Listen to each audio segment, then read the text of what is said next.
खतरो के खिलाडी केल्याच्या नंतर रोहित सरांनी ऑफर नाही दिली त्यांच्या सिनेमांसाठी असतं ना, किती सीझन केलाय. आज लोकांना असं वाटतं की बिग बॉस गेल्यानंतर सलमान खान स्टारच बनवतो. सलमान खान आहे ना कॉन्टॅक्ट मध्ये, असं नसतं. 7-8 लोक होते तेव्हा जस्ट एक लाईन बोलले तारीफ की आम्हाला तगडा बनता, हे कभी हारने वाला नाही. 1-2 पार्टी नंतर मला माहित पडलं की काही घंटा नाही होत नेटवर्किंग वगैरे. फक्त तुम्ही फुकटाची दारू पिता. कामं जनरेट होत नाहीत पार्टीत. 99% नाही होत, मुलांचे तर होतच नाही. या रिएलिटी शोची अशी एक रिएलिटीची बाजू आहे जी आम्हाला माहित नाही. तो पूर्ण क्रेडिट जाईल ना त्या क्रिएटिव्ह हेड जे असतात ना 3-4 ते बाप लोक असतात ना. तुम्हाला स्क्रिप्ट देतात, कुछ भी नहीं होता है, जस्ट तुम्हारे दिमाग के साथ खेळते. आणि जर मी ते रिझन नाही दिलं तर मग सॅटर्डे संडेला जोही होस्ट असतो तो म्हणे यार तेरा गेम अच्छा नहीं है. MLA आहात तुम्ही, कुठले बडे सुपरस्टार के लड़के हो आप, तुम डॉन हो, मला काही घेणं देणं. आप इधर हो मैं इधर हूँ, हम दोनों कंटेस्टंट आहे. तुम्ही रिस्पेक्ट द्या, मी तुम्हाला रिस्पेक्ट देतो. सर्वात जास्त पैसे शिव ठाकरेने कमवले बिग बॉस मधून. मला तर की तुम्ही पैसे द्या नका देऊ, काय मला चान्स पाहिजे. कुठलाही प्रोजेक्ट पैशांसाठी नाही करत, नो डाऊट. आता मला माहिती आहे मी महागडा झालो मी, पण असं नाही की त्या पैशांमुळे ती गोष्ट कॅन्सल होईल. खरं सांगता आईची शपथ, आमच्या घरी मेड लावू देत नाही, पण ते 800 रुपये खूप महत्त्वाचे असतात असं माझी आई अजूनही सांगते. आई 2 दिवसासाठी गेली तर मी झाडू पोचा वगैरे करतो बरं. खूप संस्कारी मुलगा. मागे वळून पाहताना तुला काय वाटतं अजून हे करायचं राहून गेलं? राहिलं काहीच नाही लग्नाशिवाय.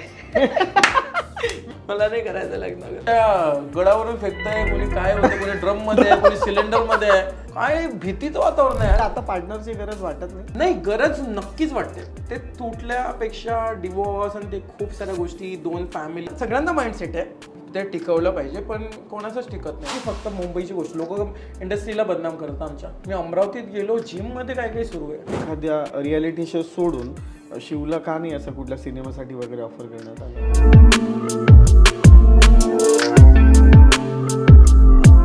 नमस्कार मित्रांनो, मी तुमचा दोस्त आणि फिल्मी होस्ट सागर तुमचं स्वागत करतो लोकमत फिल्मीवर. मित्रांनो, खिशात काही पैसे घेऊन आणि डोळ्यात करोडो रुपयांची स्वप्न पाहत हा पोट्ट्या अमरावतीच्या गल्लीतून निघाला मुंबईच्या दिशेला. लोकांनी टोमणे मारले, परिस्थितीने पाय खेचले, पण त्याचा जिद्दी स्वभाव आणि रांगडा अंदाज कधीच बदलला नाही. याचा प्रवास सुरू झाला रोडीच्या मंचापासून. मराठी बिग बॉस गाजवून हा पोचला थेट हिंदी बिग बॉसच्या फायनलपर्यंत आणि द 50 जिंकून ह्याला नाव मिळालं दी किंग ऑफ रिएलिटी शो. हा जिथे जिथे गेला तिथे तिथे त्याने राडा केला आणि राडा करणाऱ्यांना सुद्धा नडला आणि त्याच्या मराठी स्वॅगमुळे करोडो लोकांची त्यांनी मनं जिंकली. अर्थातच त्याच्या या यशाच्या मागे, त्याच्या या ग्लॅमरच्या मागे काय संघर्ष होता, त्याला कोणत्या कोणत्या गोष्टीला सामोरं जावं लागलं, कोणते कोणते प्रॉब्लेम्स आले, हे आज जाणून घेण्यासाठी आपल्या लोकमत फिल्मीवर नो फिल्टर गप्पा मारण्यासाठी आपल्या सोबत आहे महाराष्ट्राचा लाडका आणि the king of reality show one and only Shiv Thakare. Shiv, तुझं खूप खूप स्वागत आहे लोकमत फिल्मीवर. खूप खूप धन्यवाद. पहिला प्रश्न मी विचारतो, पण मला ना तुझ्या फिजिककडे बघून फार अशी पॉझिटिव्ह वाईब येते. काय राज आहे याचा? भाकरी आपल्या आजीच्या भाकरी. आजीच्या भाकरी, आजीच्या हातच्या भाकरी. एक पेपर टाकणारा मुलगा आणि आज त्याच पेपरमध्ये आपले इंटरव्ह्यू छापून येतात. काय होता हा प्रवास? एका शब्दात सांगू तर दादा, मी नेहमी म्हणतो की स्वप्न पूर्ण होतं. स्वप्न बघायला पाहिजे. दिवसा नव्हतं वाटत, रात्री मी जेव्हा झोपायच्या वेळेला जायचो ना, त्या उघड्या डोळ्यात मी स्वप्न बघायचो की मोठे मोठे पोस्टर्स, मोठे बॅनर, त्यावर शिव ठाकरे इमॅजिन करायचो. मी मॅनिफेस्ट खूप केलं, त्याच्या मागे मेहनतही केली. बट मला असं वाटते वर्षांचा आशीर्वाद आहे माझ्यावर. कधी कधी असं असतं ना की मेहनत करणारे खूप लोक आहेत, काही कमी लोक आहेत त्यांना चान्स मिळतो, त्यातला मी एक लकी. की पण मग रोडीचं जेव्हा तू ऑडिशन देत होतास त्या ऑडिशनची पूर्वतयारी कशी केली होतीस? कारण तुला तिकडे फारच म्हणजे डिप्स वगैरे मारायला लावले होते आणि तुला परफॉर्म करायला लावलं होतं. त्याची तयारी कशी केली होतीस? एक ना आपण म्हणतो ना की आपली परिस्थिती जशी असते ना त्याचा एक प्लस पॉईंट असतो की जर तुम्ही बघाल तर ती एक कुठल्या तरी रिझनमुळे असते. मला असं वाटतं की मी मोठ्या जिममध्ये नाही गेलो. सर्वात आधी मी काहीतरी 150-200 वाला जिम होतं ते. तिथे आत्ता जे माहीत पडतात ना तुमचे फॉर्म चुकतात, तुमचं न्यूट्रिशन डाएट असं असायला पाहिजे. तेव्हा असं होतं की तो जो उचलतो ना 150, मी 200 उचलायला पाहिजे. 200 उचलायला पाहिजे. सकाळी चणे खायचे, मटकी खायची, हे सर्व होतं. तर डाएट प्रोटीन वगैरे माहिती नव्हतं मला. कदाचित त्याचा फायदा झाला मला. कदाचित घरी खूप गोष्टी असत्या अवेलेबल आणि मी एखाद्या लक्झरी जिममध्ये गेलो असतो जिथे प्रॉपर एक ट्रेनर असतो. कदाचित मला मजा नसती आली किंवा मी तसा शिव ठाकरे नसतो. पहिली 5-6 वर्ष रोडीज, त्याच्यानंतर बिग बॉस, तेव्हापर्यंत तर मला माहीतच नव्हतं की या गोष्टी बॉडीला खूप गरजेच्या असतात. त्या नॅचरलीच आपल्या घरून आजी, आई कच्च्या भाज्या, डाळी भिजू घालायच्या रात्री, सकाळी खाऊन घ्यायच्या. आता मला माहित पडते की ये चीज आपको फॉलो करना है. ये तो बचपन से करते हम दादा. ये तर तुम्ही आता जागी झाले आहे. आमचे तर मला माहिती नव्हतं की आई ज्या गोष्टी देते त्या एवढ्या कामाच्या आपल्या बॉडीसाठी, किंवा आजी वगैरे ज्या फॉलो करतात. तर मला असं वाटतं त्या गोष्टी मला खूप फायद्याच्या झाल्या. तर मी वर्कआउट करायचो आणि लकीली अमरावतीमध्ये HVPM आहे, हनुमान व्यायाम प्रसारक मंडळ म्हणून, जो एशियाचा मला वाटतं 3रा-4था नंबरचा असेल. तिथे खूप सुविधा आहेत. लकीली तिथे मी 8-8 तास रेसलिंगची प्रॅक्टिस करायचो. रेसलिंग नाही, म्हणजे त्यात स्ट्रेंथ वाढवायसाठी रोप असू द्या, खूप लोक होते मदत करणारे. कधी या दादाकडे जाऊ द्या, थोडी मदत द्या. तर 2 महिने ना मी सकाळी 5 वाजता, 4:30-5 वाजता उठायचो आणि रात्री 11पर्यंत मला शेड्यूल. घरी जर 2 तास बसला राहायचो तरी काही ना काही जिथे आपण ॲक्टिव्हिटी करू शकतो ते करत होतो. पण मग त्याचा रिझल्ट मला ते कलिंग राऊंड असते, म्हणजे रोडीजमध्ये तुम्ही सिलेक्ट झाल्यावरही ना PI असतो, जो पर्सनल इंटरव्ह्यू जो TV वर दिसतो पहिला, त्याच्यानंतर कलिंग असतो. कलिंगमधून अर्ध्याहून जास्त लोक बाहेर निघतात. तिथे त्यांनी बघितले पाहिजे मेहनत करके तो आहे बंदा, फक्त बोलत नाही, करून आलाय. मग कुठे जर्नी सुरू झाली आणि ती लास्टपर्यंत आली. आणि मग तेव्हा रोडीज मधून आल्याच्या नंतर मग आपल्या मराठी बिग बॉस मधला तुझा जो प्रवास आपल्या संपूर्ण महाराष्ट्राने पाहिला, तो प्रवास कसा होता तुझा? अनएक्सपेक्टेड होता. तो नव्हता माहिती मला फक्त बिग बॉस मध्ये जातो फक्त जस्ट. पण पहिलं मी एवढा ग्रेटफुल होतो की मी जेव्हा पहिलं पाऊल ठेवलं ना, मी पाहायला लागलो की बस आतमध्ये आलो ना, आता काही नाही. पण मला असं कळलं की सर्वात जास्त पैसे शिव ठाकरेने कमवले बिग बॉस मधून. हिंदीमध्ये. मराठीमध्ये तर माझी जर्नी सुरू झाली होती. हां, मला आता की तुम्ही पैसे द्या नका देऊ, काय मला चान्स पाहिजे, पैसे कमावून गेले. मला आताही असं वाटतं मी कुठलाही प्रोजेक्ट पैशांसाठी नाही करत. नो डाऊट आता मला माहिती आहे मी थोडा महाग आहे, महागडा झालो मी, तर मी मॅनेजर किंवा टीमला सांगतो की थोडे पैसे वाढवून बोला. पण असं नाही की त्या पैशांमुळे ती गोष्ट कॅन्सल होईल, की तो शो कॅन्सल होईल, किंवा एखादी फिल्म असू द्या किंवा शो असू द्या किंवा कुठला ब्रँड असू द्या, मी कॅन्सल नाही होत पैशांसाठी. तर तो शोची खूप व्हॅल्यू होते माझ्यासाठी, की बट एक चान्स मिळवते. बाकी त्या संधीचं सोनं मी करून गेलो आणि मला अनएक्सपेक्टेड होतं जे काही मग घडलं बाहेर. मग आता गावी जेव्हा तू जातोस तेव्हा जरा मागे वळून बघताना काय वाटतं, काय बदललं आयुष्यामध्ये? मला गावी जायला यासाठी आवडतं ना, की आता इथे राहिलं ना आपण असं वाटतं की यार ही गोष्ट अजून हवी आहे, तो सिनेमा, त्या डिरेक्टरचा सिनेमा क्रॅक झाला पाहिजे, तो शो क्रॅक झाला पाहिजे. पण गावी गेल्यानंतर ना एक गोष्ट असते की अजून आम्ही घरी गेल्यावर मला कधी कधी झाडू मारतो मी. हे खरं सांगतो, आईची शपथ. आई लग्नात गेली होती, आई आमच्या घरी मेड लावू देत नाही. आमच्या अमरावतीला किती असेल, इथे 2-3 हजार रुपये महिना, ठीक आहे, किंवा 4,000 आहे, तिथे फक्त 800 किंवा 1000 आहे. पण ते 800 रुपये खूप महत्वाचे असतात असं माझी आई अजूनही सांगते. आणि मग मेड लावत. मग आई 2 दिवसासाठी गेली तर मी झाडू पोचा वगैरे करतो बरं, खूप संस्कारी मुलगा आहे. तर त्या गोष्टीनंतर ना मला वाटतं की भाई 2 जग आहे माझे, हे विसरायला नको. मी जिथून सुरुवात झाली आहे त्यांनी ना मला ज्या इथे सुरू असतं ना, आपण मुंबईत राहून जेव्हा इंडस्ट्रीत काम करतो, खूप एन्झायटी, झोपीच्या गोळ्या वगैरे काय खूप लोक फॉलो करतात यार. नवीन लोक आलेले. आत्ता 6 महिने कोणीतरी माझी एक फ्रेंड आली आहे, बोली यार मुझे नींद नहीं आ रही. ते म्हणजे कुठेतरी गेल्यानंतर मध्ये शू ना यार 5 मिनट में सो जाता यार. बोले कैसा मिला तो काय नींद? कैसा मला काय, दिवसभर असतं ना आपलं डोकं चालवायला. ते इथे लोकांना खूप प्रॉब्लेम आहेत, खूप फेस करतात आहे. पण मला असं वाटतं की जेव्हा तुम्ही घरच्यांच्या जवळ राहतो ना, आपण घरच्यांच्या किंवा जिथून सुरुवात झाली आहे, कदाचित ह्या गोष्टी तुम्हाला तेवढ्या मग फेस नाही करावं लागत. आणि मी लकी आहे की माझ्याजवळ आजी आहे, माझे मित्र आहे शाळेतले, ते अजूनही तेवढा सपोर्ट करतात. आणि तसंच बसलो राहतो कुठेही.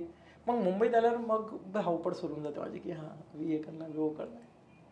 बरं, ह्या रिॲलिटी शोमध्ये येण्याचं कारण काय होतं? पैसे खूप कमवायचे होते, का परिस्थितीतून वेगळं काहीतरी पैसे सगळ्यात लास्ट ऑप्शन, लास्ट ऑप्शन सगळ्यात लास्ट ऑप्शन.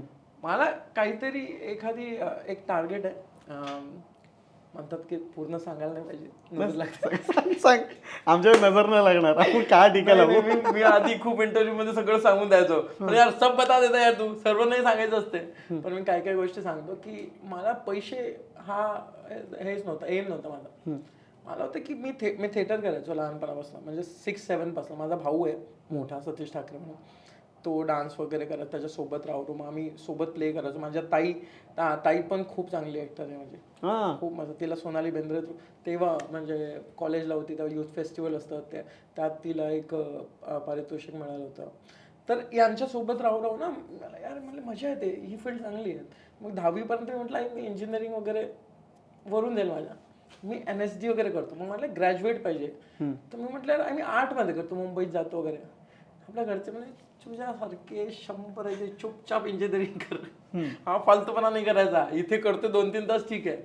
म्हटलं यार प्लीज जाऊ दे, नाही. मग गेलो इंजिनिअरिंग, असं डोकं खायचं, मी सगळं वरून चाललंय यार, काहीच समजत नाही आहे. मग मी म्हटलं सोड, आपण इथेच काहीतरी मार्ग शोधू. तर युथ फेस्टिवल व्हायचं, मी फक्त युथ फेस्टिवलसाठी इंजिनिअरिंग केलं.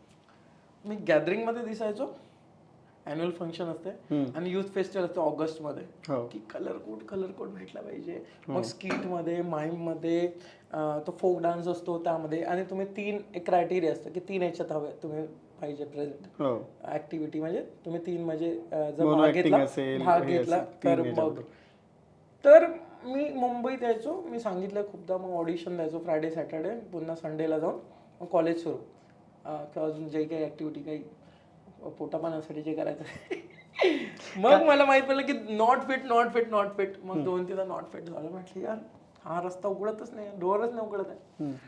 मग 1 वर्ष झाला, मग एकदा क्राईम पेट्रोल वगैरे मिळालं मला, त्यातही खुश झालो. पण त्यातही मला तो बर्थडे बॉय होता, त्याच्या मागे जे 6 लोक, त्यात होतो मी. म्हटलं आई शपथ, आपल्याला ते हिरो बनायचं यार, नाही तर विलन तर बनायचंच आहे.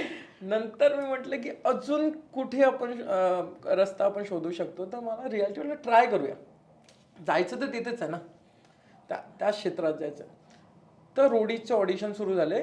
तर मी इंजिनिअरिंगच्या फर्स्ट किंवा सेकंड इयरपासून ऑडिशन सुरू केलं ते.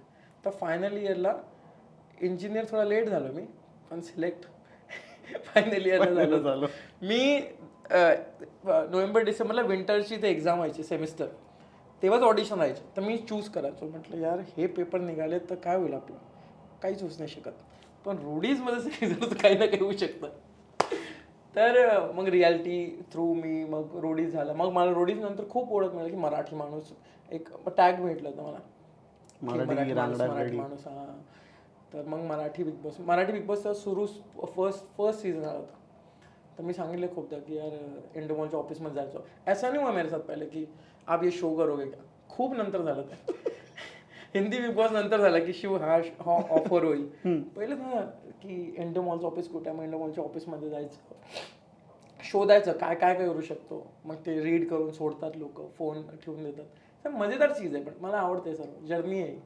मग मराठी बिग बॉस केलास आणि मग तू हिंदीमध्ये गेलास, मग सलमान भाई यांनी तुला काहीतरी गाईड केलं का, किंवा पुढे आता इंडस्ट्रीमध्ये कशा पद्धतीने काम करायचं असं काही? कारण एक तुझा फोटो फार आम्ही पाहिला आहे, सलमान भाई तुझ्या असं खांद्यावरती हटवून एकदम तुला असे दाबतायत. कारण हे सलमान भाईंचं एक तत्व आहे की त्यांना जो माणूस प्रचंड आवडतो ना, ते त्यालाच फार जवळ करतात. तो त्यात तू जवळ होतास, तो काय अनुभव होता त्यांच्यासोबत? एक लाईन मला, म्हणजे काही 7-8 लोक होते तेव्हा, जस्ट एक लाईन बोलले तारीफ की हा भाई तगड़ा बंदा, ये कभी हारने वाला नहीं है, हमेशा, मतलब जस्ट एक कॉम्प्लिमेंट दिली ते बसताना. बाकी तर मला वाटतं कुठली जर्नी आपण स्वतःलाच करावं लागतं. तो माणूस मस्त, एक नंबर माणूस आहे. पण मग गावी कधी असताना, म्हणजे सलमान भाईंचे सिनेमे बघताना तुला असं कधी वाटलं होतं की सलमान भाईंना भेटेन, आणि तो मोमेंट काय होता आयुष्यातला? पहिले जेव्हा माहीत पडलं हिंदी बिग बॉस मध्ये चालू, तेव्हा आपण आपल्यासाठी चालू, पण तिथे सलमान खान आहे, त्यांना पण विकेंड का वॉरमध्ये आपण नेहमी बोलू आपण. मग नंतर यार मला चाललं यार चेंज हो गया अपना लाईफ यार. आई आली, शिवची आई आहे, शिवची बहीण आहे, आणि मग कधी आत्ताही असं होतं की कधी कधी माहीत पडतं की रणवीर सिंग म्हणा, बादशाह म्हणा, की रफ्तार खूप चांगला मित्र आहे, सगळे इंडस्ट्रीवाले असतात, फराह मॅम आणि खूप फराह मॅमच्या झलक नंतर एक पार्टी होती. म्हणजे काय दिग्गज सगळे जुने कलाकार होते 80s 90sचे, ते आले होते आणि ते सगळे फॉलो करत होते बिग बॉस किंवा समजा झलक वगैरे. तर तेव्हा जेव्हा शिव म्हणून आवाज देतात ना, म्हटलं नाव माहिती आहे माझं. तेव्हा वाटतं की बाई जिंकलो आपण. कोणी कोणी आवाज दिला होता? जुन्या ॲक्ट्रेस आहे, मी नाव सांगेन, मला नाव आठवत नाही आहे खूप. म्हणजे तेव्हाच्या लीड जेव्हा करत होते ना, तर असे खूप लोक आहेत, मुकेश चावलापासनं खूप मोठे मोठे नाव होते. ती तर फर्स्ट पार्टी होती माझी. अच्छा. बिग बॉस नंतरची जे आणि साजिद सरोदे म्हणून फराह मॅम आणि इंडस्ट्रीतले खूप लोक, सानिया मिर्झा, अजून खूप होते यार. म्हणजे मी त्यांना इमॅजिनच नव्हतं, आम्ही असं बसलो होतो मस्त पुलाजवळ की गोष्टी गप्प करतो. म्हटलं यार येत आपण बडे हो गए यार. मग आता रियालिटी शोज करून तुला एक खूप दांडगा अनुभव आलेला आहे, म्हणजे तुला रियालिटी शोचा किंग म्हटलं जातं. तर या रियालिटी शोची अशी एक रियालिटीची बाजू आहे जी आम्हाला माहीत नाही, अशी कोणती बाजू असं तुला वाटतं जी आमच्यापर्यंत पोहोचत नाही? मला असं वाटतं तुमच्याकडे आपल्या ॲज अ प्रेक्षक मी पण आवडतात, सर्व सर्व पोचतं जसं आहे तसं ॲज इट इज, पण आपण ॲक्सेप्ट नाही करत. आपलं वाटतं नाही यार ऐसा हो ही नाही सकता, हे स्क्रिप्टेड असेल. म्हणजे एक ना जेव्हा दोन समजा तुम्ही आणि मी आपला वाद झाला, तर नाही यार असं नाही होऊ शकत. कारण 10-15 मिनिटानंतर हीच रूम आहे फक्त, या रूममध्ये आपण काय करू? ऑप्शन नाही ना. मी 15-20 मिनिटं तिथे थांबेल, अर्धा तास त्या कॉर्नरला थांबेल, नंतर येऊन आपण बसू. छोड यार क्या कॉफी घेशील का? तर यार स्क्रिप्टेड आहे यार. तर नाही, तो पूर्ण क्रेडिट जाईल ना त्या क्रिएटिव्ह हेड जे असतात ना 3-4, ते बाप लोक असतात. त्या लोकांना मला नाही वाटत बिग बॉस आतापर्यंत 19 झाले, आता 20 येईल, किंवा मराठी बिग बॉस पण 5-6. आपले हे जे लोक आहेत ना, जे हेड असतात, जे क्रिएटिव्ह जे सिलेक्ट करतात, जेव्हा आमच्यासोबत बसून मीटिंग करतात, जस्ट नॉर्मल 1.5 तास बसतील ते, पण त्या 1.5 तासावर ना पूर्ण खेळतात. मग ते अच्छा याला या गोष्टीवर राग येऊ शकतो, तर हा थोडासा फ्लर्टी आहे, फ्लर्टी आहे, एक मुलगी पाठवा. आता तुम्ही मी जसे 4 लोक आहे, आता फ्लर्टी मीच आहे ना एकटा, तर मुलगीला मीच पहिला पाऊल ठेवेल ना. तसं स्क्रिप्ट दिली नाही, माझं नेचरच तसं होतं. म्हणजे ते जे क्रिएटिव्ह असतात ते लोक कंट्रोल करतात आपल्याला. हा कंट्रोल करतात इनडायरेक्टली. इनडायरेक्टली कंट्रोल ना तुम्हाला स्क्रिप्ट देतात, कुछ भी नहीं होता है, जस्ट तुम्हारे दिमाग के साथ खेळते. इफ आपल्या दोघांचे वाद नाही झाले, तर मग काहीतरी बिग बॉसचा टास्क देतील किंवा कुठलाही एखादा शो आहे, एक टास्क आणतील आणि म्हणतील कॅप्टनसाठी अशा 5 गोष्टी सांगा ज्या तुम्हाला आवडत नाही. आपण म्हणू यार चांगला माणूस आहे, पण कधी कधी थोडंसं शब्द वापरू नाही, हे शब्द वापरायचे नाही. मग तेव्हा काहीतरी देतील की हा गदा आहे, हा असा आहे, जे रुतेल येते त्यातून एक काहीतरी बोर्ड राहील, त्या बोर्डमध्ये घाणेरडे शब्द असतील जे रुततील आपल्याला. मग तेच बोर्ड घेऊन आपण सांगतो आणि मग रिझन देतो वाय. आणि जर मी ते रिझन नाही दिलं, तर मग सॅटर्डे संडेला जोही होस्ट असतो तो म्हणे यार तेरा गेम अच्छा नाही आहे. आता मी जर शाना नसलो तर मी काय करेल, गेम अच्छा नहीं मतलब मेरे को इसको बोलना पड़ेगा कुछ जो चुभेगा, या फिर मला वाद करावा लागेल. तर त्या गोष्टी मी माइंडमध्ये आणून ना मग मी भांडणं सुरू कर. पण जमेपर्यंत असं नाही की वाद केल्यानेच तुम्ही खूप दिसताय.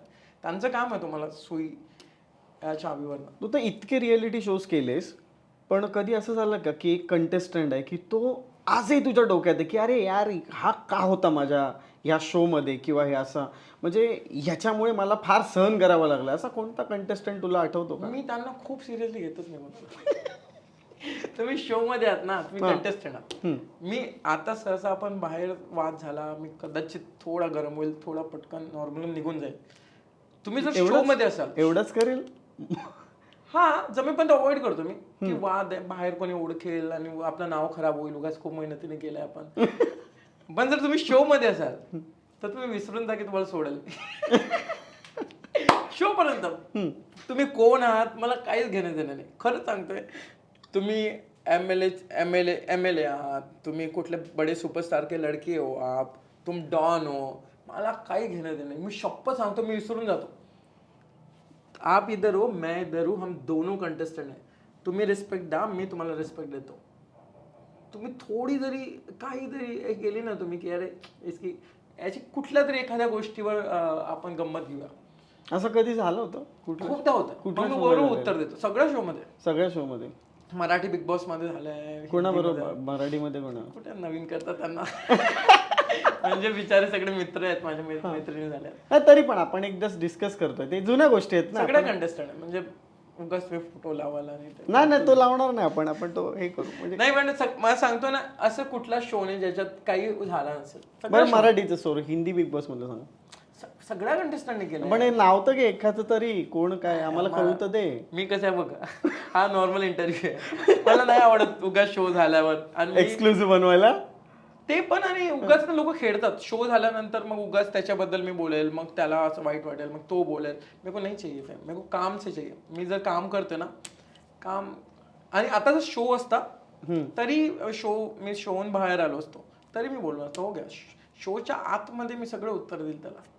म्हणजे तू कुठल्याच अशा गोष्टी ज्या शो मध्ये करतोस, कॉन्ट्रोवर्सी नाही म्हणत आहे की राग रुसवे जे असतील त्या शो पुरते असतात, त्यानंतर तू मित्र असतोस. मी आता 50 मध्ये म्हणजे खूप लोकांसोबत वाद होते. मी सगळ्यांना इन्व्हाइट केलं पार्टीला, सक्सेस पार्टी जी होती, सर्व आले, सब खतम किया.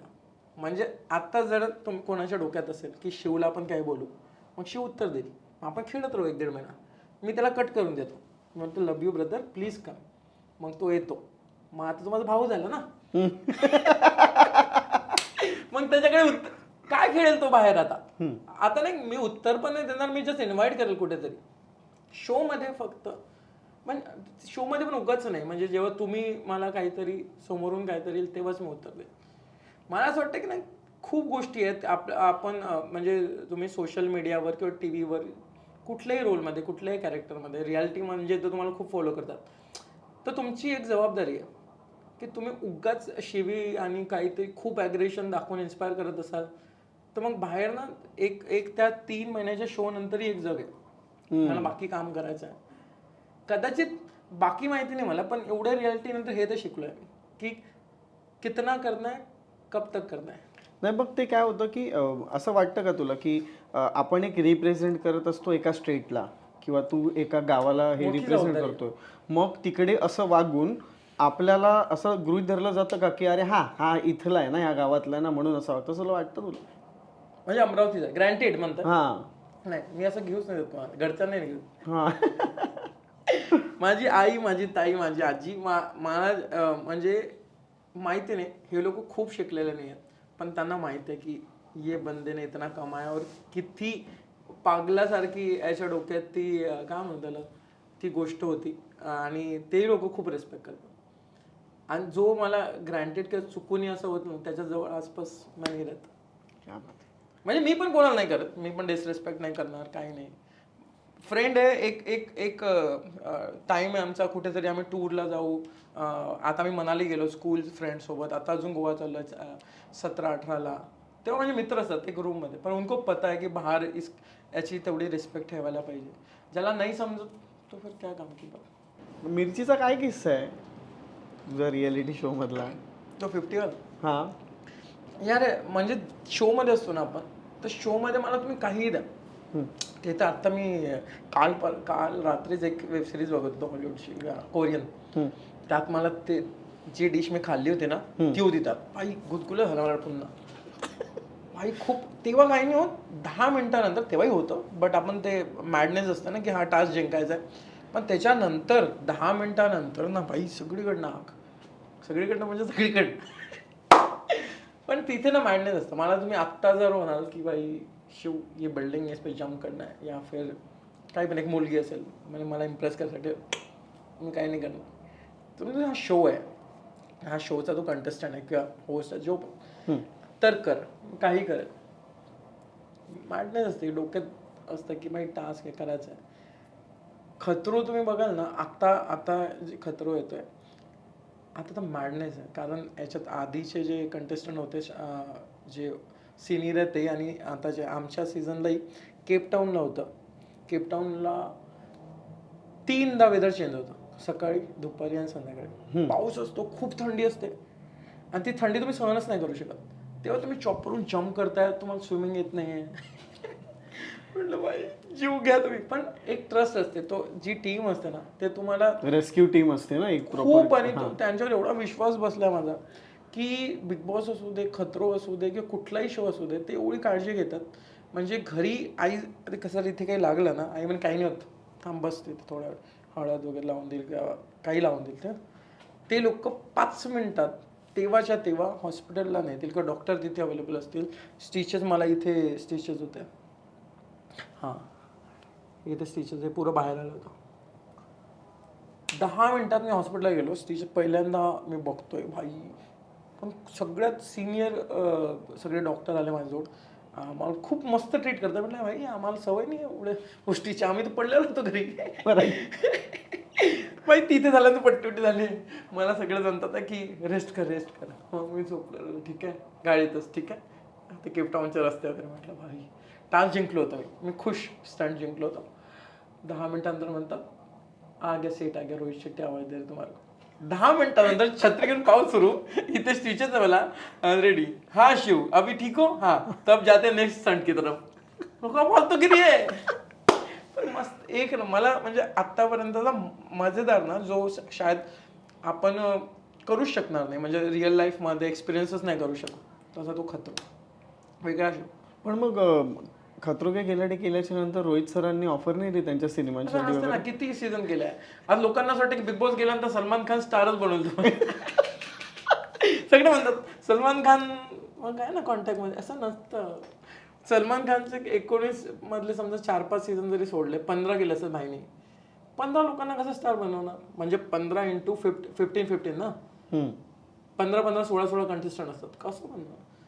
एक होऊ शकतं की कदाचित कुठे गरज वाटली, जसं राखीची आई होती आजारी, तिला खरंच हेल्प होती, तर सलमान खानची टीम किंवा सलमान सर म्हणतील की उसको फोन करो, उसको हेल्प चाहिए, असं होईल. करा स्वतःलाच लागतं, खुदी ऑडिशन दो, खुदी बनवा, आणि त्याची एक वेगळी मजा आहे. मला खूप मी ग्रेटफुल आहे की माझ्या लाईफमध्ये ना कुठली मला असं कोणी माणूस नाही भेटला की चल बोट पकडून हां ठीक आहे, हा शो कर, तो शो कर. अजूनही मला माहिती आहे की मैंने खुद ही किया जो किया. नो डाऊट की आजूबाजूने लोक असतात आपले आपुलकीचे की जे उभे राहतात, पण तुम्हालाच करावं लागेल स्वतःला. पण मग असं ह्या बॉलिवूडच्या ज्या पार्टीज होत्या, त्या पार्टीजला जातोस ना तू, पण मग असं कधी नाही तुला वाटलं की अरे आपण इथे एकटे पडलोय किंवा अनमॅच आहोत, असं वगैरे कधी वाटलं? मला जिथे रिस्पेक्ट आहे तिथेच जातो. तिथे किती का मोठे लोक असलं, मला जहाँ पे रिस्पेक्ट मिळते वही जातो. म्हणजे तिथे बोलावलंच नाही समजा, इन्व्हिटेशनच नाही, तिथे मी कधीच नाही जात. की ती पार्टी आहे, तिथे खूप कास्टिंगवाले आहेत आणि तुझे नेटवर्किंग होईल. आणि मला 1-2 पार्टी नंतर मला माहीत पडलं की काही घंटा नाही होत नेटवर्किंग वगैरे. फक्त तुम्ही फुकटाची दारू पिता, थोडं ग्लॅमर बघता, बस इथं नाही होगा. तुम्हाला ऑडिशन द्यावं लागेल, तुम्ही कॅरेक्टरमध्ये फिट असाल आणि तुम्ही त्या कॅरेक्टरच्या लायक असाल तर तुम्हाला काम मिळेल. ऑडिशन कामं जनरेट होत नाहीत पार्टीतून, असं तुझं मत आहे? 99% नाही होत, मुलांचे तर होतच नाही. सॉरी मी जास्त खरं बोलतोय, पण हे खरं आहे. म्हणजे पार्टीमध्ये जाऊन 10-15 मिनिटं तर मी पित नाही वगैरे, ज्यूस वगैरे बंद केला आता डाएटमुळे, तर इकडे तिकडे बघत राहावं लागतं. फक्त मित्र असले मस्ती करतो, मजा करतो, 15-20 मिनिटं, जास्तीत जास्त अर्धा तास बस. त्याच्यानंतर काही नाही होत. काय होतात पार्टीत, काही फालतूपणा होतात. आणि हे लोक उगाच की पार्टीत जायचं आहे, हे पार्टीचं दुसरं आहे की फ्रीची दारू, थोडा म्युझिक, थोडं कनेक्शन, दुसरे कनेक्शन बनतात, कामाचे नाही बनत.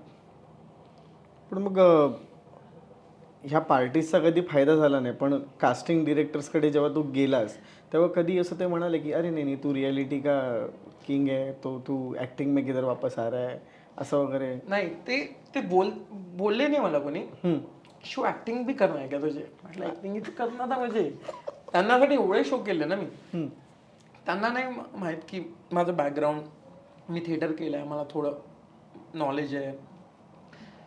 तर त्याच्या आधी ना, त्यांना कॉन्टॅक्ट करायच्या आधी त्यांना असं वाटतं की याला फक्त रियालिटी शो करायचे होते आत्तापर्यंत. पण नंतर मग ऑडिशन घेतात, मग भेटतात. पण मला एक माहिती पडलं की हाच वे आहे भेटायचं, त्यांना सांगायचं की मी आधी हे केलं आहे रियालिटी, तर नंतर मी जम्प केली आहे. मग त्यांना म्हणतात अरे यार तुझी खरं ऑडिशन देतो, काही पण असं चांगलं आलं, समजा कुछ अच्छा आया तो तुझे बताएंगे हम. पण आज असं तर नाहीये ना की शिवला कोणी ओळखत नाही. शिवला तर ऑल ओव्हर इंडियातले सगळे कास्टिंग डिरेक्टर्स ओळखत असतील. ओळखतात. मग आपलं कधी-कधी असतं. का म्हणजे आपण एखादं मग एखाद्या रियालिटी शो सोडून शिवला का नाही असं कुठल्या सिनेमासाठी वगैरे ऑफर करण्यात आलं? काय वाटतं याचं कारण तुला? 2 गोष्टी आहेत की अर्ध्या लोकांना अजूनही मी पोचलो नसेल कदाचित. काही लोकांपर्यंत पोचलो तर मी त्या कॅरेक्टरमध्ये फिट नाही आहे. कदाचित काही लोक मेन जे ज्याने सिनेमे केले आहे मोठे मोठे, त्याच्यानंतर ते 10 वर्ष का गायब होतात? ते असतात कॉन्टॅक्टमध्ये, त्यांना माहित नाही की यार ये हीरो आहे यार, इसको अप्रोच करते हैं. पण ती स्टोरी जी लिहिली आहे, समजा तुम्ही स्टोरी लिहिली एखादी, त्यात 3-4 कॅरेक्टर आहे, त्यात नसेल नाही फिट होत, तो सही वक्त आहे का बरोबर त्या वेळेला मला ते अप्रोच करतील. आणि त्याच्यानंतर मी ऑडिशन नीट दिल्यानंतर मी नंतर माज नाही दाखवला, त्याच्यानंतर मी साईन होईल. ते आहे, पण मला ते सही वक्त पे सही चीज होती. एक पर्टिक्युलर तो वेळ जेव्हा येईल ना तेव्हाच तो सिनेमा येईल. आताही खूप गोष्टी आहेत लाईन, पण तेच आहे की तुम्ही किती की काही करा, फक्त तुम्हाला एवढं तुम्हाला रेडी राहावं लागेल. तुम्हाला स्वतःवर काम करत राहावं लागेल, अप्रोच करत राहावं लागेल की सांगा की आय एम इंटरेस्टेड, की या प्रोजेक्टसाठी मी इंटरेस्टेड आहे. मराठी सिनेमा करण्याचा काय प्रयत्न आहे की नाही? मराठी करेल, हिंदी दोन्ही दोन्ही करणार. पण मग कुठल्या मराठी सिनेमाच्या दिग्दर्शकाबरोबर तुला काम करायची इच्छा किंवा अभिनेता अभिनेत्रीसोबत काम करायची इच्छा आहे? सगळ्यांसोबत. नाही, पण कसं असं ना की अरे ह्यांचे सिनेमे मला प्रचंड आवडतात, मला ह्यांच्या सिनेमात काम करायचं असं. नो डाऊट नागराज सर आहे, प्रवीण तरडे आहे, मांजरेकर आहेत आपले सर, आपले गुरु. ते काय या लोकांनाही भेटलोय मी, म्हणजे भेटलोय. मग यांनी खूप 1-1.5 वर्ष झाले की आपण सोबत काम करूया. तेच म्हणतोय की त्यांनाही असेल की शिवसोबत करूया आपण. असं आमच्यासाठी सरप्राईज नाही ना, तू नागराज मंजुळेंचं नाव घेतलंस, त्यांचा सिनेमा येतोय खाशाबा, त्यामध्ये त्यांनी हिरो लपून ठेवला, कदाचित तूच नाही ना आम्हाला दिसणार आहे. पण नाही, त्यांचे सिनेमा बाप असतात त्या, हा मस्त असतात, मला आवडतं. पण असं नाहीये ना काही म्हणजे की नाही खाशाबामध्ये तूच दिसणार आहेस आम्हाला, असं नाहीये ना काही? नाही असं लीन नसतं झालं. हा, मला तेच वाटतं की थोडा लीन बिन झालायस तू असं. पण मस्त असतात त्यांचे यार, मस्त माणूस एक नंबर आहे तो. जे कास्टिंग करतो ना त्यांना वाटतं आई शपथ. म्हणजे एक सामाजिक संदेश देणारा जो सिनेमा असतो किंवा एक पॅरलर सिनेमा असतो, आर्ट फिल्म असतं, अशा पद्धतीच्या सिनेमांमध्ये तुला काम करायला फार आवडतंय का तुझ्या याच्यावरून दिसतंय? हो, म्हणजे जेणेकरून ना समोरचा ना, तुम्ही बसल्यात घरी, तुमच्या घरी जर लहान मुलं आहेत 2, तर तुम्ही सोबत बघू शकला पाहिजे शिवचा पिक्चर, मूवी, प्रोजेक्ट, कुठला एखादी गोष्ट आहे की हा यार शिव आहे, म्हणजे तुम्ही 2 गोष्टी सांगता येतात त्यांना. कदाचित माझी आई होता ना, मी माझ्या घरूनच सुरू करतो एखादा कुठलाही प्रोजेक्ट, रियालिटी असू द्या, सिनेमा असू द्या, कुठली ॲड असू द्या. माझ्या आईनी नाही बघितली ना ती कोणासोबत. माझी ताई आहे, ती डॉटर आहे, मनू आहे, मनस्वी, ती म्हणे की मामाचं आहे का, किंवा ताई म्हणेल की तू आज जा, तू नको बघू, फिर काय मजा. मग कुठला हिरो? घरच्यांचा विषय काढलास तर घरची परिस्थिती आणि आजची बदललेली परिस्थिती याच्यामधला फार ही मोठी तफावत आहे. तर आज घरच्यांना कसं वाटतं जेव्हा शिव मोठ्या गाडीतून फिरतो, शिवचे एवढे मोठे फॅन्स आहेत, काय बोलतात घरचे? अरे आमचं चुकलं का, तुला NST ला पाठवायला पाहिजे होतं असं? नाही, त्यांना अजूनही वाटते की गाडी ठेव, ती लालपरी जी आहे ती 1:30 वाजताची आहे, शेगावला त्यांनी जाऊ, किंवा एक ट्रेन आहे 9 वाजताची, 60 रुपये माझे लागतात, 60 आजीचे लागतात. हां, तू वाटलं तर याच्यात बसशील रिझर्वेशनमध्ये, 500-600 रुपयात जाणं, 500-600 येणार, याच्यात डिझेल टाकशील, हे टाक. म्हटलं आई थांब यार, गाडी आणली यार. म्हणजे मी इथून हॅरियर वगैरे खूप कमीदा घेऊन जातो, एक तर तिथेही गाडी आहे ताईचं. तर भाई ते विचार करतात अजूनही की 500-600 आपण ऑटो. माझी आई अजून पण ना कुठे जायचं असलं तर ऑटोने जाते, नो प्रॉब्लेम, ते तर नॉर्मल आहे. पण आता ऑटोने जाते ही कोई गोष्ट नाही, फक्त ती आहे की ऑटोवाला तिला म्हणतो की 30 रुपये, ही म्हणते 20 रुपये, त्यासाठी ती अर्धा किलोमीटर चालत जाते. मग कोणीतरी माझ्या ओळखीचं किंवा तिला ओळखतात लोक, शिवची बसा ना, आई ते 30 रुपये देऊन देत जा यार प्लीज. पैसे बाप्पाच्या कृपेने सर्व काही आहे, फक्त मला वाटतं ती एक चांगली गोष्ट पण आहे तिच्यामुळेच ना कदाचित मला पैशांची जाणीव पण आहे. जर आल्यानंतर कुठेही पैसे नाही, आपण कुठे चांगल्या ठिकाणी मी इन्व्हेस्ट करून ठेवतो किंवा जिथे गरज आहे तिथेच करतो. पण ती एक जाणीव करून देते आई आजी की आपली सुरुवात कुठून झाली आहे. मला अजून रिकॉल होते काही काही गोष्टी. 100 रुपयात आम्ही रोजचे आम्हाला पर डे 100 यायचे आईजवळ 100 रुपये पप्पा द्यायचे. आणि 100 रुपयात रोज आम्ही तेल मीठ दुधाचं पॅकेट आरे ती पॅकेट आहे 6 रुपयाचं. त्यातले 2 रुपये उरले ते माझ्या राहायचे. आणि ते 2 रुपये वाचवायचो मी की एक काम करा 500 ग्रामच्या 400 ग्राम करा. मजा मस्त आहे. पण म्हणजे 100 ग्रॅम दुधाची नाही, दुधाची नाही, साखर किंवा काही करतो ना आपण कुठेतरी दांडी मारायची जेणेकरून 1-2 रुपये वाचले पाहिजे. ते 100 रुपयाचं मी सामान आणून देतो ना याला, माझा का फायदा. त्याच्यात चुकून ती तुमच्याकडे झालं का तुमच्यासोबत कधी ती थैली फाटली आहे, त्यातली साखर चालली गेली खाली, खूप मार खाल्ला. मला मज्जा येते सगळे दिवस ना. आत्ता ज्या गोष्टी आहेत ना त्या आणि त्या कनेक्ट करतो ना, मजा येते. खूप बेस्ट मोमेंट होतं. तू गणपतीला खूप मानतोस, बाप्पाला खूप मानतोस. तुला कधी असं झालंय का की अरे किती मेहनत करायची, अजून किती मेहनत करायची, बस झालं बाप्पा, तू आता किती माझ्याकडून काय करून घेणार, असं कधी वाटलं का? कधीतरी हारल्यासारखं वाटलं का की अरे नाही जाऊ दे, मी काहीतरी वेगळं करतो आता, मला नाही ह्या क्षेत्रामध्ये काम करायचं, असं कधी झालं होतं का? नाही, मला आधी पण जेव्हा मी सुरुवात केली होती तेव्हा मी संगीत संध्या वगैरे बसवायचो. माझ्या खिशात राहायचे 30,000 रुपये महिन्याचे. त्यातले आईला वगैरे 7-8 हजार 10,000 दिले तरी 20,000 रुपये. मी तर अमीर झालो ना कॉलेजमध्ये. मी तेव्हा ग्रेटफुल होतो की भाई मला देवबाप्पा जे देतोय ना, मी खूप खूप अमीर आहे सध्या. मग त्याच्यानंतर हळूहळू मला शो मिळाले, समजा रोडीज झाला, मग लोक ओळखू लागले. म्हणजे खुश हो, आत्ताही मी खुश आहे. म्हणजे मी तर खूप ग्रेटफुल आहे की तो मला देतोय आणि चूज केलं त्याने मला. खूप लोक मेहनत करतात, खूप लोक मुंबईत येतात. पहिले तर अमरावती तो मुंबई हीच जर्नी खूप कोणालाही नाही जमत. कोणाचं लग्न झालं असते, कोणाचे आई बाबा असतात. माझी ताई, मी खूप थँक्यू म्हणतो तिला की ती माझी दुसरी आई आहे. ती आहे ना, तर एक मोठा भाऊ हवा असतो की जेणेकरून तुम्ही घर सोडून बाहेर काही काम करू शकता, स्वतःची स्वप्न पूर्ण करू शकता. तर ती बिचारी आईबाबांचं लक्ष ठेवते तेव्हा कुठे मी इथे काम करू शकतो.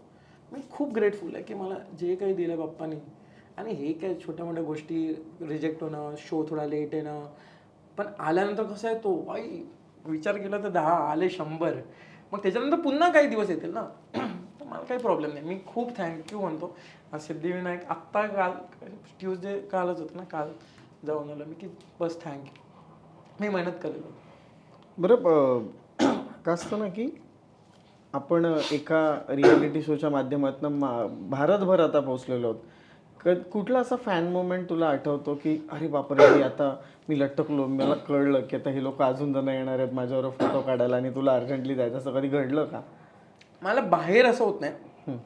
बाहेर खूपदा ती प्रिया असते, कोणी असते की चल सोबत. मला असं वाटतं की नाही, मी त्यांना जेवढ्या जास्तीत जास्त फोटो त्यांना देऊन कोणाला दुखवत नाही, ट्राय करतो.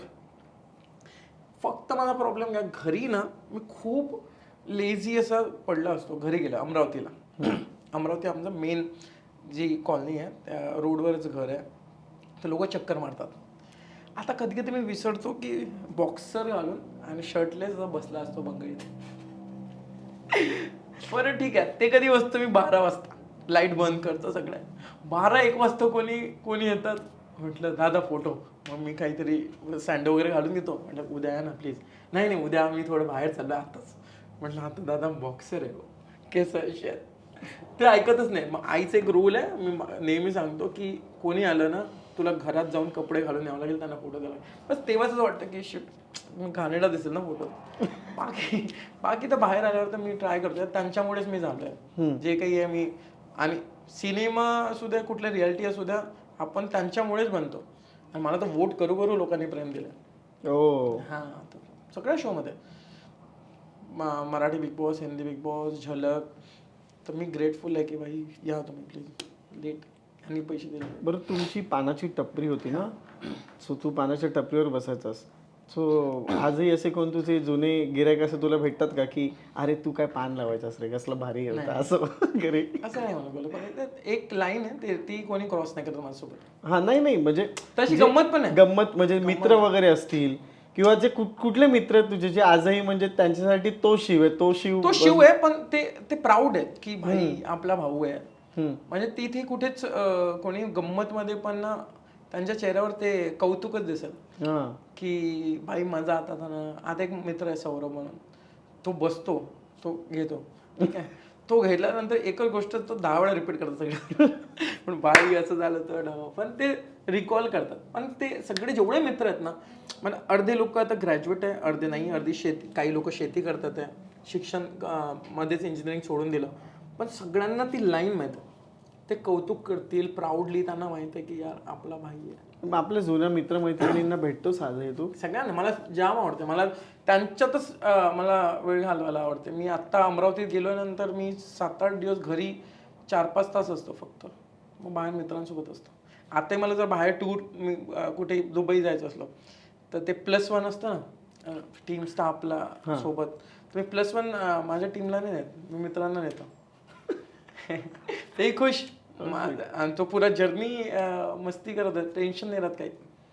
सो मग आता नवीन रियालिटी शोच्या माध्यमातून परत प्रेक्षकांच्या भेटीला येणार आहेस का आता सिनेमा करायची इच्छा आहे का मालिका करायची इच्छा आहे? 2-3 चांगल्या गोष्टी आहेत, मजेदार, लोकांना आवडेल. सप्टेंबरपर्यंत येईल. सप्टेंबरपर्यंत मला एक गुड न्यूज येईपर्यंत, हां बाप्पा येईपर्यंत. बाप्पा ये बाप्पासोबत काही गोष्ट घेऊन येतात नेहमीच, दरवर्षी. क्या बात आहे. शिव, रियालिटी शोच्या माध्यमातून आपल्याला खूप सारे फॅन्स मिळतात, खूप रसिक प्रेक्षक आपली स्तुती करतात, पण त्याचबरोबर ना आपल्याला सोशल मीडियावरती ट्रोलर्स सुद्धा मिळतात. बरोबर. सो या ट्रोलर्सना तू कसं हँडल करतोस? मला खूप जास्ती ट्रोलिंग नाही झाली आतापर्यंत. म्हणजे असं नाही झालं की खूप कमेंट्स आले, 1-2 असतात, त्यांना मी कधी कधी DM मध्ये जाऊन लिहितो की काय दादा काय झालं, काय प्रॉब्लेम आहे का दादा, सो सॉरी यार, तुम्ही रिप्लाय देणार होते, मला नव्हतं वाटत, मला रिप्लाय हवा होता. हां, असे 8-10 माझ्याकडे स्क्रीनशॉट आहे, मी दाखवतो तुम्हाला. वा. त्याच्यानंतर कधी कधी कोणी शिव्या देतं मध्येच, म्हणजे असं 6 महिन्यातून एखादा शिवी देतं उगाच. मग माझ्या डोक्यात जाता पहिले साला तिथे येऊन मारेल मी. म्हणजे मी असं समजूच नका की खूप असा इग्नोरवाला माणूसच नाही आहे मी असं की शोधेल तुला. माझी एक फ्रेंड होती, काहीतरी कमेंट्स घाणेरडे करतो मला आणि तिलाही करत होते. मी त्याला शोधलं, त्याचा ॲड्रेस काढला, त्याच्या घरी पाठवलं, त्याच्यानंतर त्याची आई रडायला लागली, म्हटलं आणि ते माफी मागितली, माफीचा एक व्हिडिओ आहे माझ्याजवळ. असे 3 लोक आहे, मी सोडतच नाही. पण खूप कमी होतात. पहिले तर बिचारे काही टीनेजर असतात, ते त्यांना असं वाटतं की बघत नाही सेलिब्रिटी, मग ते इग्नोर करतात. म्हटलं पुरा सालभर थोडी काम रहेगा हमारे को. कधी तर आम्ही रिकाम टेकडे राहू. रिकाम टेकडे राहिल्यानंतर तुम्ही विसरून जाल की भाई मैं इंजिनिअरिंग से आया हूँ, मैं बस्ती का इंसान हूँ. आता तर आम्ही काही शिकलो आहे, म्हणजे नाही वाईट गोष्टी नाही इन्फ्लुएन्स करायच्या आपल्याला, चांगल्या गोष्टी करायच्या. म्हणून मग एक से जे दिसतंय तुम्हाला ते 60-70%, 30% एक अलग इंसान होत आहे. बरोबर आहे. म्हणजे आत्ताही मला, म्हणजे असं नाही की मी जे सोशल मीडियाला दिसतो ते 100% मी तसंच आहे, नाही. मी 20-30% एक वेगळे, मला राग येतो, मी शिवी पण देतो, जिथे जिथे गरज वाटली तिथे देतो, पण मला या गोष्टी सोशल मीडियावर नाही दाखवायच्या, जेणेकरून जे लोक मला फॉलो करतात त्यांना तसं इन्फ्लुएन्स नाही करायचं मला. पण मी सोडत नाही मी. बट देवाच्या कृपेने मला खूप असं ट्रोलिंग वगैरे नाही झाली कधी, पॉझिटिव्ह. मग म्हटलं ना मी, कुठे काही वाद वगैरे झाले ना ते ऑफ कॅमेरा करतो. म्हणजे काही लोक आहेत की इंस्टाग्रामवर उत्तरं देतात, मग तो बोलतो, मग हे उत्तर देतात. नंबर असतात आपल्याकडे, नंबर असतात, ॲड्रेस माहीत असते, कॉफीला कुठे भेटा, घराजवळ भेटा, सॉल्व करा. सॉल्व नाही करायचं, वाद करायचं तेही करा, पण त्या सोशल मीडियावर करायचं का करायचं असतं, कारण त्यांना व्ह्यूज पाहिजे असतात. आणि आपल्या बिचारा आपली महाराष्ट्रातली किंवा आपल्या भारतातली जनता खूप भोळी आहे. त्यांना असं वाटतं की यार आपला नाही आहे. तुम्ही, आपण म्हणतो काय हे चालू आहे, कॉन्टेंट चालू आहे, काय कॉन्टेंट आपण बघतो. कधीही मेहनत करणारा एखादा इंस्टाग्राम क्रिएटर ना जो खूप मेहनत करतोय त्याचे फॉलोअर्स कमी असतील, एखाद्या आर्टिस्टचे फॉलोअर कमी असतील, आणि एकदम घाण मुलगा शिवगाळ करतोय काहीतरी कुछ तो पॅटर्न एक फॉलो करतोय, किंवा मुली आहे समजा, दोन मला मुलं मुली दोन्ही सेम, एका जेंडरला नाही म्हणत आहे, पण ते उगाच काहीतरी घाण बोलून हे करतात, त्यांचे फॉलोअर्स खूप असतात, त्यांचा रीच खूप असतो. पण याचा अर्थ असा नाही की आपणही तेच करायला पाहिजे. म्हणून एक असं नाही की राग येत नाही मला येतो, मी हँडलही करतो त्यांना बरोबर, सरळ करतो, मला माहिती आहे सरळ कसं करायचं आहे. क्या बात आहे. पण मग आता तुझ्यासारखे जे इतर रियालिटी शोजमध्ये येणारे नवीन कंटेस्टंट असतात, तुझ्याकडे बघून येणारे, त्यांना तू काय सांगू इच्छितोस? की रियालिटी म्हणजे फक्त वाद नाही आहे, फक्त काहीतरी घाण बोलून आपण त्या शोसाठी सिलेक्ट होऊ. कदाचित काही काही गैरसमज असतात की एखाद्या शोमध्ये जायचं आहे तर आपल्याला कॉन्ट्रोवर्सी करावं लागेल, नाही करायची गरज. तुम्ही काम करा, कुठल्याही आपल्या क्षेत्रात तुमचं नाव झालं पाहिजे, ते स्वतः लोक अप्रोच करतील. आणि तुम्ही कोणाला बघून जर कॉपी कराल ना तर तुम्ही तुमचा ठसाच नाही उमटेल तिथे. एक ओळख असते की 10 सीझन जरी आले तरी हा माणूस नाही या लक्षात आहे. तर त्यासाठी तुम्ही जसे आहात ना तसंच तुम्हाला वागावं लागेल. कसे एक तर तुम्ही अग्रेसिव्ह असू शकता, तुम्ही खूप प्रेमळ असू शकता, तुम्ही मिक्स असू शकता, बट कोणाला कॉपी नका करू. कॉपी केलं की तुम्ही एका सीझनपर्यंत सीमित, कदाचित सिलेक्टही झाले आणि तुम्ही ट्राय केलं तर मग एका शोपर्यंतच राहाल तुम्ही. पण जर तुम्ही जसे आहात तसेच तुम्ही लोकांपर्यंत पोचले, फिर तुम्हाला निकल पडेल. आज ह्या मनोरंजन क्षेत्रामध्ये या स्टेजला येऊन मागे वळून पाहताना तुला काय वाटतं, अजून हे करायचं राहून गेलं किंवा हे अजून मला करायचंच आहे, असं कुठली गोष्ट तुला वाटते? काही करायचं राहिलं सोडलंच नाही मी दादा. म्हणजे मी सगळं म्हणजे कॉलेज लाईफ जगलो आहे, पूर्ण कॉलेज लाईफ पिळून जगलो आहे मी. म्हणजे एक एक मोमेंट जे होते, फॅमिलीसोबत वेळ घालवत आहे, माझ्या मित्रांसोबत अजूनही वेळ घालवत आहे, पुढे ट्रॅव्हल करायचं ते करतो आहे, काम करतो आहे, तर कुठली गोष्ट नाही की जी राहिली आहे माझी. आणि अजून तर समोर, आणि जिथे आलो आहे खूप ग्रेटफुल आहे. मला माहिती आहे खूप मेहनत करायची आहे, आणि आपण इथे पोचले, लाखो लोक आहेत की जे इथे पोचायसाठी मेहनत करतात आहे. एक मी नेहमी म्हणतो की जसं मी पोचलो आहे, कदाचित मी ट्राय करतो माझ्या थ्रू एखादा जरी तो म्हणजे जर एखादी मेल आय डी, एखादा कॉन्टॅक्ट मी कोणाला दिला आणि तो आला तर ती चेंज सुरू राहील.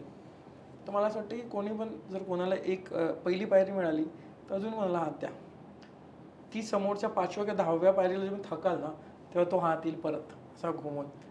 कर्मा म्हणतात. माझ्या कदाचित आई वगैरे ते जास्ती स्पिरिच्युअल आहे ना, तर आम्ही याच्यावर आहे. तर मी खूप ग्रेटफुल आहे. जी जर्नी आतापर्यंत राहिलं काहीच नाही लग्नाशिवाय. मी याच्यासाठी हसत होतो की काही असं राहिलंय की जे करायचं नाही असं ऐकलं मी. म्हटलं करायचं नाही हे लग्न आहे. म्हणून मी हसत होतो. मग अशी कुठलीच गोष्ट नाही आहे. पण मग मी हसलो कारण मी म्हटलं यार शिट, म्हणजे हे माझ्या डोक्यात चालू आहे, पण म्हटलं हे करायचंच नाही आहे मला. आता मी त्या माइंडसेटचं झालोय, मला नाही करायचं लग्न नाही करायचं नाही भाऊ. काय कोणी त्या गडावरून फेकताय, कोणी काय होतं, कोणी ड्रम मध्ये आहे, कोणी सिलेंडर मध्ये आहे. काय भीतीचं वातावरण आहे. फक्त मुलीच नाही मुलंही. म्हणजे लग्नाची डेफिनेशन तर कुठेही मुंबईत आपल्या महाराष्ट्रात इंडियात हेच होती की बुडवायचं ना सोबत. लग्न म्हणजे शुभमंगल सावधान खोकल्याची औषध शेअर करेपर्यंत लास्ट ना भाई. काय वर्कआउट नाही हो रे, वेवलेंथ मॅच नाही हो री 5 वर्षानंतर. म्हटलं नको बाबा, जेवढं कमावलं. ते वाक्य कदाचित आता ऐकायला येणार नाही, मी होते म्हणून टिकले. होतेच नाही, किती चेंज होतात पटापट 2-3 होतात. हो म्हटलं आपल्याला तर एक म्हणजे जर इमॅजिन केली तर एकच केली आहे, एकच. आणि आपली जी फर्स्ट टू लास्ट, पण आता नाही होऊ शकत आहे. म्हणून म्हटलं मी कॅन्सल. आता मी तर आत्ता 8-10 दिवस झाले आम्ही काही मित्र बोलत होतो. म्हटलं भाई माइंडसेट बन गया मेरा, आप नाही करूंगा. नाही पण मग घरचे आई वडील असे बोलत नाहीत तुला? बोलतात बिचारे, ते इंजिनिअरिंगच्या वेळेस तुम्ही बोलले होते, त्यांना काय माहिती. इंजिनिअरिंगचं ऐकलं नाही त्यांचं. मग समजा आपला हा लोकमतचा नो फिल्टर बघून जर मुलींनी तुला त्यांचे रिझ्युम्स पाठवले तर होईल का असं चेंज थोडाफार? काय हे माझ्या हाती थोडी माझ्या आईच्या हाती, पण असं रिझ्युमे ना, मी काय म्हणतोय की आत्ता सध्या कोणालाही कुठेही अप्रोच करणं, रिझ्युम लग्न करणं खूप सोपी आहे. पण मी तेच सांगतोय की असं नाही की मला करायचं नव्हतं की काय, पण माझा माइंडसेट आत्ता बनलाय, काय वातावरण आहे आणि सर्वांनाच टिकवायचं आहे. मग तोडणारी लोक कोण आहेत? सगळ्यांना ऑनेस्ट पाहिजे. मग चिटिंग कोण कर रहा है? हम्म. मुलं किंवा मुली, आता समजा मी तर त्याच्यावर कर्मावर की मी जसं केलं तसं मला परत येईल ना. पण अशी खूप भेटतात मला, भाई आपल्याला अशीच मुलगी पाहिजे, मुलगी म्हणते मला असाच मुलगा पाहिजे. शिव यार फिर कर कोण राय साला प्रॉपर्टी ले लेके भाग जाते यार. डर लगता हमारे को. मग तुझ्या म्हणजे तू असं डिसाईड केलंय की अशी पार्टनर हवी आहे किंवा काय, असं काय डिसाईड असं केलंय? खूपदा ऐकलं मी, डिसाईड केलंय, पण मला असं वाटतं की हे सगळं बालपण असतं आपलं. म्हणजे आता पार्टनरची गरज वाटत नाही असं वाटतं तुला? नाही, गरज नक्कीच वाटते. म्हणजे पण ते तुटल्यापेक्षा डिवोर्स आणि ते खूप साऱ्या गोष्टी, दोन फॅमिली काहीतरी त्रास देऊन, कोणाचं मन दुखवून, त्या मुलीचंही मन दुखवून, कदाचित माझी साईड आहे. कदाचित काय होतं की आज एक मुलगी आणि मुलगा भेटतोय ना, तर मी तिला जसं ऐकायचं आहे ना, मी तेच बोलेल. आणि मग नंतर 3 वर्षांनंतर 4 वर्षांनी सरप्राईज होते, तू तसा नव्हता ना, असा का वागतोय तू? अरे सिच्युएशन तशी नव्हती. ती मुलगी ही तशीच होती, मुलगाही तसंच होता. पण आपल्या म्हणजे मी आई बाबांना बघितलंय, खूप सिच्युएशन आल्या तेव्हा कधी आई चिडली होती, कधी बाबा दोघंही चिडले होते, पण ते सोबतच आहे यार. आता म्हणते आशा चहा देतो का, बसायला म्हणते. आतापर्यंत तुम्ही त्रास दिला मला, माझं नशीब फुटलं होतं म्हणते की त्या आत्यानी भेट करून दिली आणि लग्न झालं. म्हटलं आई आता तर वेळ गेली तुमची, आता तुम्ही काय बोलताय? माहिती नाही यार, सगळ्यांना माइंडसेट आहे की लग्न केलं आणि ते टिकवलं पाहिजे, पण कोणाचंच टिकत नाही. आणि मी खूप ओल्ड स्कूल आहे. अर्ध्या लोकांना लग्न झाल्यानंतर आपल्या बायकोला घेऊन सोशल मीडियावर सगळं पूर्ण रिव्हील करायचं, बिकनी बसणं. माहिती नाही, मला कदाचित माझे थॉटही जोडणार नाही. लोक म्हणतील यार हा इंडस्ट्रीतला असून, मला नाही आवडत. म्हणजे जी गोष्ट बेडरूमपर्यंत असायला पाहिजे किंवा आपली प्रायव्हेट, आपल्या पर्सनल, दोघांचंही, मुलगी असू द्या मुलगा असू द्या. म्हणजे मी जर काही बॉडी आहे ती मला फक्त माझ्या पर्सनल, माझ्या स्पेशल माणसालाच दाखवायची आहे. तिची पण मलाच, पुरा गावभर ते फोटो चालले जातात आणि फक्त ओनली फॉर यू. तर तिकडे कशाला दाखवावं लागतं? भाई या कॉन्सेप्टच नाही समजत. तर म्हटलं इससे बेटर ना, खूप मॉडर्न म्हणजे हे विचार नाही.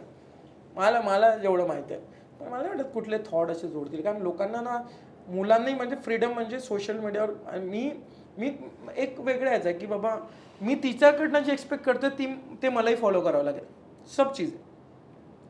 आजकाल खूप ऑप्शन आहे. मी इंडस्ट्रीत राहतो, असं नाही की फक्त मुंबईची गोष्ट. लोक इंडस्ट्रीला बदनाम करतात आमच्या की यार इंडस्ट्री असं नाही. भाई मी अमरावतीत गेलो, जिममध्ये काय काय सुरू आहे.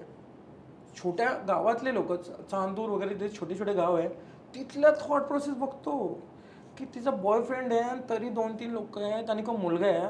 मुला म्हणतात ठीक आहे यार, म्हटलं भाभी आहे ना, थोडा फन चाहिए. तर म्हटलं मी बहुत ओल्ड स्कूल में, मैं ऐसा नहीं कि खूप शरीफ आहे, पण माझा माणूस सोबत असताना मैं बहुत शरीफ. पण उसमें मैं ये हो की यार सगळंच प्रायव्हेट. लोकांना असते की तू जगाला का नाही दाखवत, आपण सोबत आहोत. म्हणजे दाखव ना.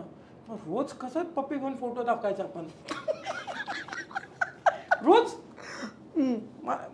त्याचा ऑफिशियल अकाउंट आहे माझं, माझी पण जी फील्ड कुठली असू द्या ती पण टाकते. पण रोज का दाखवायचं आहे? कमिटेड आहे इफ ओके, पण एखादा चांगला स्वीट फोटो, सगळे पर्सनल फोटो यार येतात की कदाचित मी 2-3दा माझ्या म्हणजे वहिनी होत्या आमच्या, हे काही माझ्या मित्राची बाई, त्यांचे फोटो बघताना मी हे केलं यार की यार वो देख नाही सकते.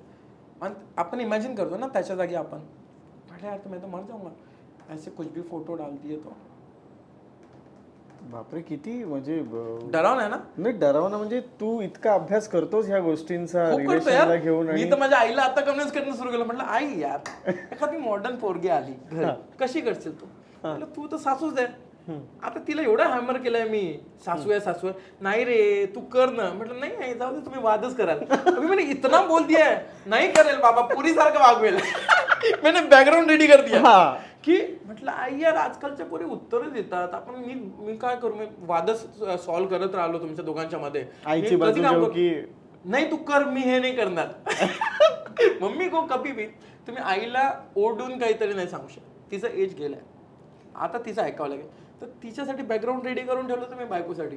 पण म्हटलं आपण गलत वक्त यावी, बस त्याच्या बेस्ट आहे.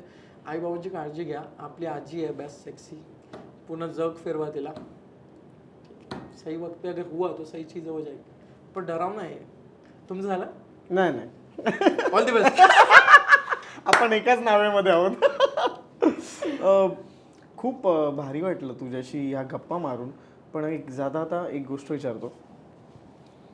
शिव रिएलिटी शोमध्ये आम्ही पाहिला आणि रिअल लाईफच्या त्याचा शो आज आम्ही इकडे त्याच्या तोंडून ऐकला. ह्या दोघांची एक बाजू करताना शिवला जर लोकांना सांगायचं असेल की आपण आयुष्यात एक माणूस म्हणून कसं राहिलं पाहिजे तर ते काय असेल? मी अजून पुढा झालो नाही, बट दादा म्हणतोय तर मी सांगतोय की यार घरच्यांच्या जवळ राहा आणि आपल्या नाही तुम्ही मानता बाप्पा, मी बाप्पाला खूप मानतो, त्यांच्या जवळ राहा बस. बाकी गोष्टी मेहनत करत राहा, येतील आपल्याजवळ. पण एक एक कर्म आहे, मी खूप विश्वास ठेवतो त्यावर. कोणी दुःख होऊन जाऊ द्या किंवा कोणी काय, त्याच्यावर लक्ष ठेवा की असा सर्कल करून तुमच्या जवळ येतं. म्हणजे मी विश्वास ठेवतो की मला कदाचित कुठल्या शोचे कॉन्टॅक्ट नाही मिळाले तर मी ट्राय करतो, मग लोक परत कुठून तरी तो हात येतो माझ्याजवळ. बस मजा करा, स्वप्न बघा, स्वप्न पूर्ण होतात आणि आपल्या आई बाबांच्या जवळ राहा, सब कुछ मिल जाएगा तुम्हें. आजी असेल तर सोने भी होगा, तो मेरे पास तो है. शिव, एका शब्दात जर तुझ्या लाईफला डिस्क्राईब करायचं असेल तर तो शब्द काय असेल? एक मोठा cinema, big budget cinema, superhit cinema. मी नेहमी म्हणतो आणि हे माझी पुरी लाईफ जर तुम्ही बघाल ना एक सिनेमा आहे. 90sचे सिनेमा, 80sचे, पाणी गळतंय, ठीक आहे, ब्लॅक अँड व्हाईट मध्ये, तिथे एक हिरो जन्माला आला. पुरं खरंच आहे, खरी गोष्ट आहे.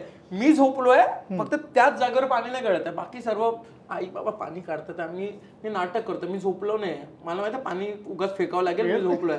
भाई वहां से जर्नी शुरू हुई और यहाँ तक पहुंची, क्योंकि वो सिनेमा है ना. डिरेक्टली मला सर्व काही मिळालं असतं ना, मी माणूस पण असा नसतो. तर देवबाप्पाला खूप थँकफुल की तिथेच जन्माला आलो, त्याच परिस्थितीत जन्माला आलो, जेणेकरून माझी जर्नी ना मला खूप काही शिकून दिली. माझ्या मुलांना तर मी महानगरपालिकेतच टाकणार आहे, शाळेत. का म्हणजे मला पहिले तर मला कळत नाही, मराठी शाळा जी बंद होत चालली आहे, ते मराठी म्हणजे मला वाटतं त्यांनी ती जर्नी जगायला पाहिजे यार. तेच 2 रुपये पहिले देतो मी, जास्ती 50 रुपये देईल बस, मला 2 मिळायचे, मी 50 रुपये, 1-1.5 लाख रुपये ते फीस देऊन काही नाही होत. मी उलट नंतर क्लासेस देईल, एक अजून आपण म्हणतो ना मित्र मैत्रिणी वगैरे, पण नाही काही इंग्लिश कॉन्व्हेंट आणि हे वगैरे काही नखरी नाही. चुपचाप सायकल मी ठेवेलच ना, सायकलनेच जा चुपचाप, पैसे असतो ते नसू दे, असं काय मुलांसाठी कमावून ठेवलं. 10th नंतर त्याला कुठे ते माहिती आपल्या आउट ऑफ इंडियामध्ये एक रूल आहे, जेव्हा तुम्ही 16चे होता ना तेव्हा तुम्हाला तुमचा खर्च करावा लागतो. आपल्या इकडे तर 18-20, ती कदाचित मी करेल, आपल्या मराठी शाळेत टाकेल. मी स्वतःची संस्था तर स्वतःची मराठी शाळा उघडून देईल. पण करेल मी, माझे त्याला जर्नी शिकवेल नक्कीच, असं नाही की सब मिल रहा है हात में. क्या बात आहे शिवा, तुझा प्रवास खऱ्या अर्थाने ऐकून खरोखर फार छान वाटलं. आणि मित्रांनो, तुम्हाला हा शिव ठाकरेचा प्रवास कसा वाटला ते आम्हाला खाली कॉमेंट करून सांगायला विसरू नका. आणि अशाच नो फिल्टर गप्पांसाठी पाहत राहा लोकमत फिल्मी.